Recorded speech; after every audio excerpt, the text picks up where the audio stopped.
Waves from the clear and deep Lake Tanganyika surge the shore outside Bujumbura, Burundi's capital. Cattle is driven down to drink in the heat, and fishermen sit on the beach cleaning their nets. With only small boats, their catch is meager, and one day's work brings in only a few dollars. Sometimes we only get 500 Burundi francs for a day's catch. An overwhelming majority of the population live under the poverty line of $1 a day, and for them, democracy and upcoming elections mean little. We don't think elections will bring anything to us. Elections are for those who have studied. Burundi, a small and very poor country, has been paralyzed by violence since its independence in 1962. More than 300,000 people have been killed in ethnically manipulated tensions between Hutus and the minority Tutsis, and near 1 million have been forced to flee. In Kinama, at the outskirts of Bujumbura, only Hutus live. The Tutsis have fled and houses stand empty. In spite of an ongoing peace process for over 3 years, sporadic fighting occurs close by. We are afraid. We cannot sleep during the nights because we hear guns shooting. FNL, the only guerrilla movement who hasn't agreed to the peace process, is based not far away, and together with high criminality due to the lack of police, insecurity is high for all. Augustin tries to support his family by selling banana wine. They rent their house from a Tutsi. Themselves being Hutus, they try to overcome fear of attacks from the other group. The problem is the fear we have got in our hearts. But Tutsis can come back. We are going to live together with them again. High up on the inland plateau in central Burundi, one of 11 assembly areas for the former combatants is situated. From officially 35,000 rebels, 20,000 are encamped in the country, a proof that the peace process gives result. Fighting is not the solution anymore. If it was, we would not be here. Most soldiers here have had family members killed in massacres by the former army, and even the young rebels here have been fighting for many years. I became a soldier because of the war. If there was a way for me to go back to school, I would like to. But the 1,500 ex-combatants have been here close to a whole year without pay. Food is bad, malaria and diseases are common, and they sleep in simple grass huts exposed to cold in the night. Yes, we built it ourselves. You can see how it looks with this old tent as a roof. Soldiers from the new integrated army guard the camp. The ex-combatants have handed in their weapons, but so far the demobilization process hasn't started. Of course, we are frustrated about this situation because the government doesn't do anything. We do nothing here, and if we were demobilized, we could work, or if we were reintegrated in the new army, we would get the same advantages as them. Burundi is paralyzed by deep political cleavages. To finally agree upon a peace deal has required heavy pressure from abroad. Pressure, yes, we are doing it as a UN, but we are doing it also within a concerted effort, also with other partners in the international community, especially with the region and the facilitation of the Burundi peace process.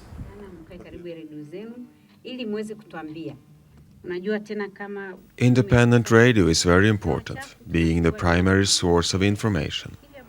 By open discussions and impartial news, civil society has been strengthened. Politicians are not very influential anymore. They don't have manipulation power now because you have independent media.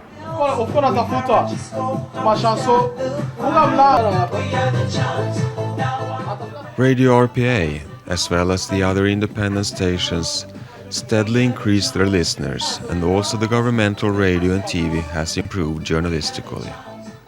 This has opened up the political climate, but still, certain politicians do all they can to cling to power by trying to increase ethnical tensions.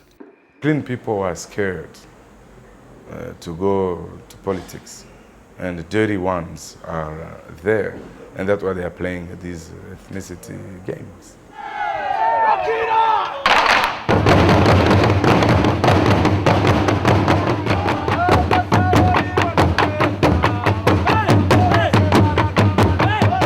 In the evenings, drum bands practice in the dilapidated stadium of Bujumbura and soccer is played. Last elections in 1993 ended in a military coup and ethnical mass murder. Now, a long peace process has paved the way for new elections among most groups. I think the major difference is now these elections are coming as a result of a wide process of consultation and a wide process of reconciliation. But little Burundi with 8 million people can hardly afford costs for elections. The whole government expenditure is less than $150 million. Reforms have slightly improved the politics, the judiciary, the military and the economy. But there is still a long way to go until people can trust the new government. If they can just organize the state to be run like a state, that will be the first and number one thing to give hope to the people.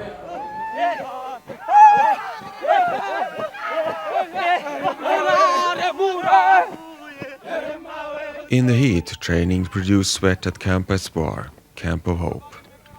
2,000 men from the former army and rebel movements trained together to build a new integrated Burundian army.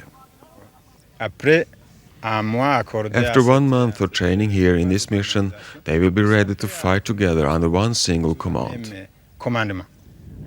A national commission for demobilization and reintegration oversees a process of disarmament of all combatants, paid for by the World Bank. As the result, a new Burundian army, half the size of today's, shall be created equally composed of former rebels and army soldiers.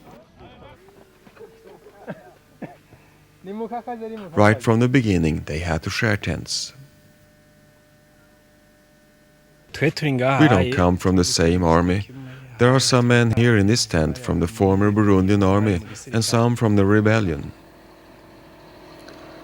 The camp received new kitchens and generators from the European Union on the condition that the ethical composition of the new army better represents that of the population. A demand that also aggravates ethnical considerations. We shouldn't need to consider ethnicity. If we could get all ethnicities who are able and willing into this army, that would be the best for me. Guards close outside of the camp watch out for FNL, the small movement still fighting. FNL is aligned with groups in neighboring Democratic Republic of Congo and can still cause harm. A few times they tried to attack the camp, but we were here waiting for them. Certain political ethnical groups risk losing power and influence. They do anything they can to raise ethnical tensions and hence stop the forthcoming elections. These days the politicians have been discussing the new constitution and we became afraid because their opinions were seriously opposed to one another. It seemed that each party wanted his own constitution. UN forces in Burundi have a peacekeeping mandate which gives the right to use military means to protect civilians. Strength is now close to the mandate of 5,600 troops. But the UN gross failure of 1994 in neighboring Rwanda makes the Burundians doubtful. If violence escalates and the UN is here, we just hope they will do what they are supposed to.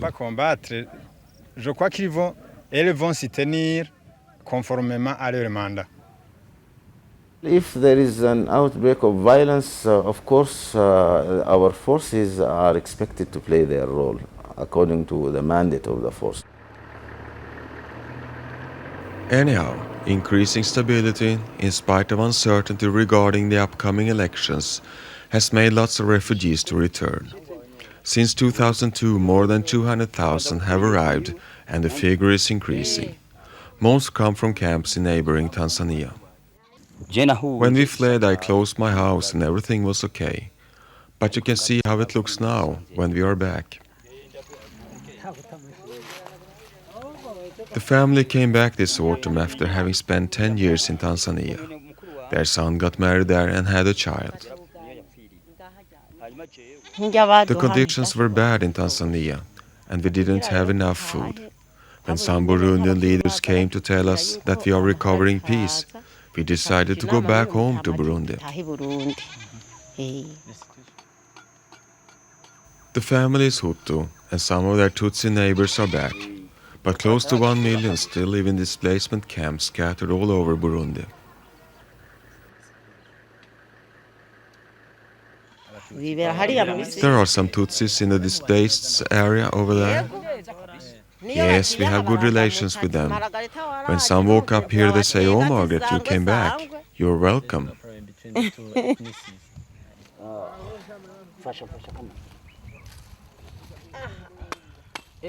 More than 250,000 Burundians are waiting in Tanzania. The UNHCR expects about another 150,000 to return this year. People are confident that the peace process is working and will continue to work. You know, when people are voting in such big numbers with their feet, then it's a positive sign.